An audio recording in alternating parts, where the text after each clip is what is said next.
What's up, this is Kody. This is my Then, Now, and Next.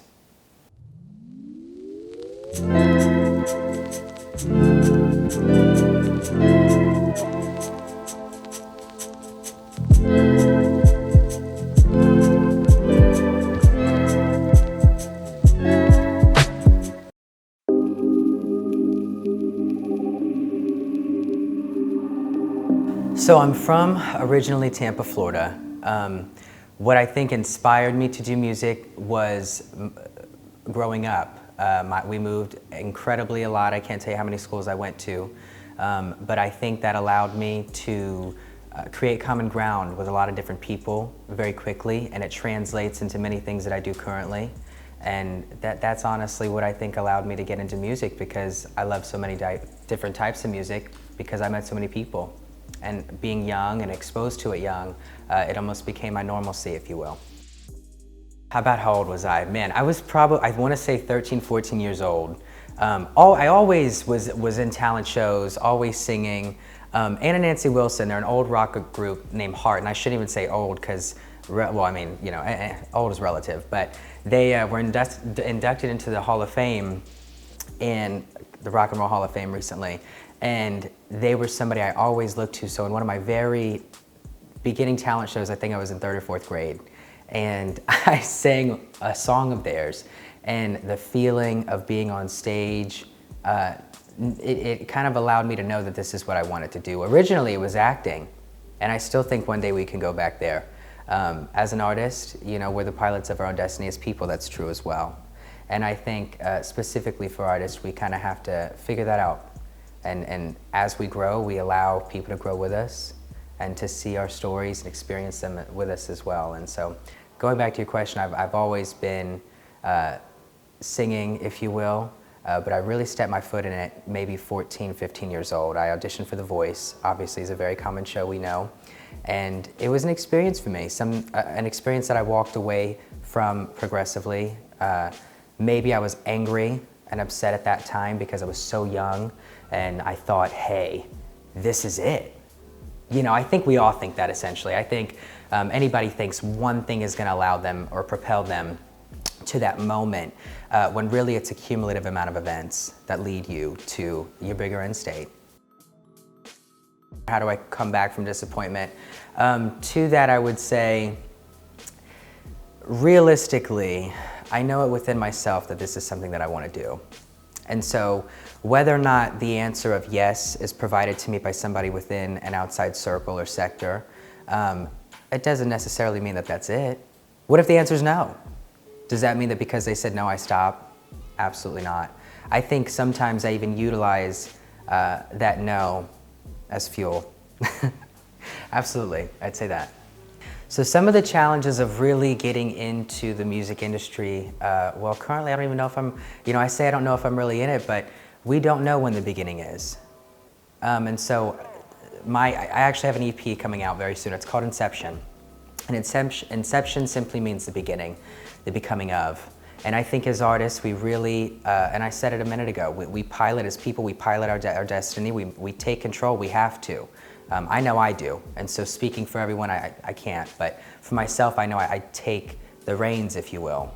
One of my main challenges was being broken down and rebuilt. And it's just to continue on. You know, I think sometimes that disappointment, going back to your previous question, can hurt us and hinder us when we think, hey, we're so far, but at times it's also a humbling experience. And it reminds us, hey, you're just a person. You're just a person. Absolutely. Creating Inception was actually a very fun process. I met with a phenomenal songwriter, and a lot of people always ask me, why do you feel the need to use a songwriter? And I don't. You know, there are records that I have where it's 100% me, but I do think when you are a brand and you're trying to cast the biggest net you possibly can, you want to be relatable. And if somebody provides another, you know, sense of, relatability, why not utilize that? And a very good friend of mine, and it was just fun. There was no ego in the room. It was just a matter of creating good music.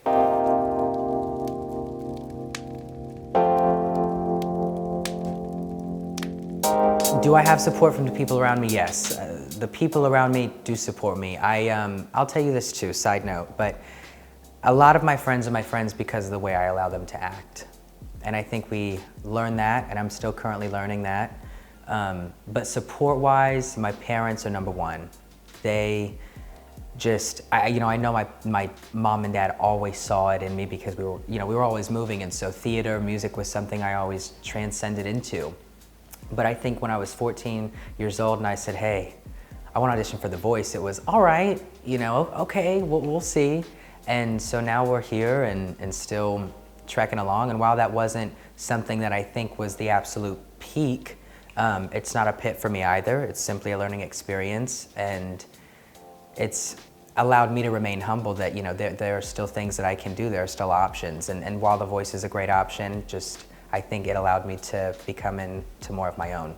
I think that, when it comes to, it being 2020 and contracts being very different, I think a lot of artists used to say, hey, let's strive for a major label. Let's go and get Clive Davis or L.A. Reid or, Jimmy Iovine to see us and everything's gonna be okay. When in reality, we as artists, as people, I'll tell you this, if somebody came to me and said, Kody, I want you to market my company, I'd be like, oh, okay, I could do that. It's like I personally, every day, weekly, anybody that's an artist, anybody with a product, you're constantly looking at new ways to market yourself and marketability. And I think when we look and find those new ways to market ourselves, that is the joy in it for me. Now, when you sign to a major label, it's not, and I've never personally been signed to a major label, and so I can't really speak from the aspect of this is what they make you do. However, I've heard several stories. A lot of my friends, a lot of musician friends that I have been and understand what it is to be signed to a major label, and being independent allows you liberty. There's freedom there, and there are things that people would say, hey, this is mainstream, or that we consider this mainstream, and being independent, there's creative control that you still, you have possession of that. Whereas with a major label, I wouldn't necessarily suggest that you have such creative freedom. So social media's ability to allow me to reach the world has definitely impacted the streams of Love by Now, Time to Waste, my two singles out. What I will say is that I think people look to social media as sort of this is your belt, this is, this is you. I don't know if you're familiar with Black Mirror on Netflix, but that show is it's extremely pivotal in what I think people look at social media as. When in reality, it's just a business card. It's another platform that we are simply presenting ourselves on. No different than in the corporate world, there's LinkedIn. It's just a different platform. I think sometimes people, as myself, younger than myself, they say, hey, we need management, or I need PR, or I need an attorney, when in reality, is there anything to manage? You've got to understand if the efficiency of your process in making music, your product, if it's not correct, and that process isn't correct and you're not as efficient as you could be, how are you going to sell a product that is really malefficient, if you will, to the people? How are you going to do that? And so I think that when you are able to come together and kind of learn more about yourself and come into one's own, when it comes to PR, you can definitely, it's growth that's beyond you. There's marketing anytime you go to an event, and you've got to make sure that, hey, my goal, you're there to network. That's your job as an artist, in my opinion. No matter what product you're providing, even if a corporate man, woman goes to a trade show, they're providing a business card with a LinkedIn account, I am absolutely positive, and hey, these are my core competencies, this is what I'm good at, this is what I'm bad at. But PR and attorney, I say if you have something that needs to be managed or has to be managed, there is no reason you shouldn't go and get PR. I think it really helped me. And my attorney, her name's Dae Rae, love her to death. She has taken me aside at times and said, hey Kody, here's some rules, buddy, here's some guidelines, some structured guidance. And I think that when you have people who, again, are not ego-driven and they're able to take that out, you gain more of an organic experience with that person. You learn, like I know Dae Rae's kids, you know, and there are things that that we've had conversations about that it's like, wow, you know, my normal friends, it's like, I don't know that we'd ever have a conversation like this, but Dae Rae, who is somebody I look up to, and she gives me structured guidance in any situation, and it's much appreciated. So I think that when it comes to utilizing PR and attorney to secure a bigger net, to cast a bigger net, it's beneficial. But you have to make sure that you have something that needs to be managed. I mean, don't be out here with just a couple of songs looking for a manager. Like, actually provide that there's marketability. You can get people in the door. If you have merchandise, hello, you can sell it. It's selling currently. It's got to make sense. Man, so I am really big into energy.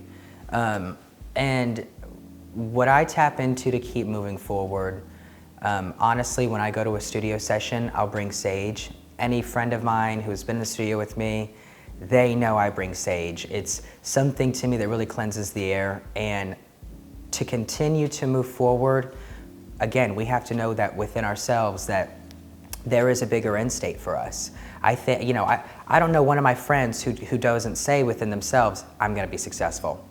You know, there's many people currently, a trend is, I'm gonna be a millionaire by the time I'm 30. And I even saw this, and it said, out of 20 friends, how many could you start a business with? And this person responded and said, none of them. I like to go out and hang out with my friends. And so I think when you change the quality of the circle that you're in, the quality of the people that are around you, and they're more influential, they're smarter than you potentially, you, by proxy, become smarter.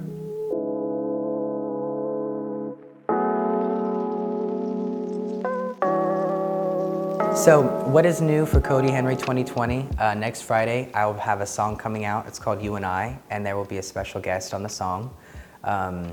Again, going back to just being an open mic and not knowing who you're performing for. So I plan to revisit acting. I think, and this is something I know, you know, I've gone to these casting calls recently, and one of the main questions they ask me is, what is your social media? And it bothers me because I think the reason that they're asking that is because if, you know, essentially if you have a bigger following or, you know, understandably a following that is larger than normal, you would be selected. When in reality, we shouldn't look at that. We need to say, hey, what is this person's talent? What is their ability?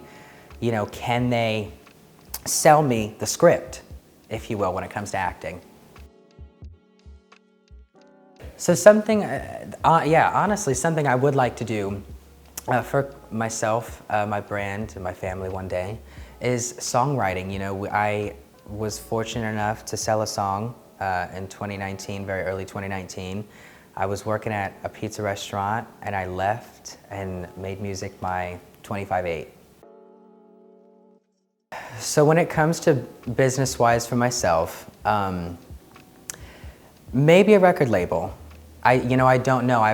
If I didn't do music and I went a different direction, I'd probably study political science, something within Cyber Command, AI, and that would be Kody. But instead, we're doing music for now. And when I say for now, it's because, you know, next year I could not be doing music. I could be doing something totally different. We don't know. This is Inception.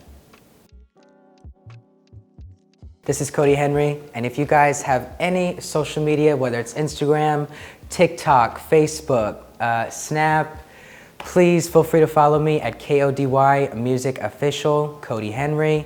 You can find me on any streaming service, Deezer, iTunes, Apple Music, and yeah, thank you guys for tuning in. I appreciate you.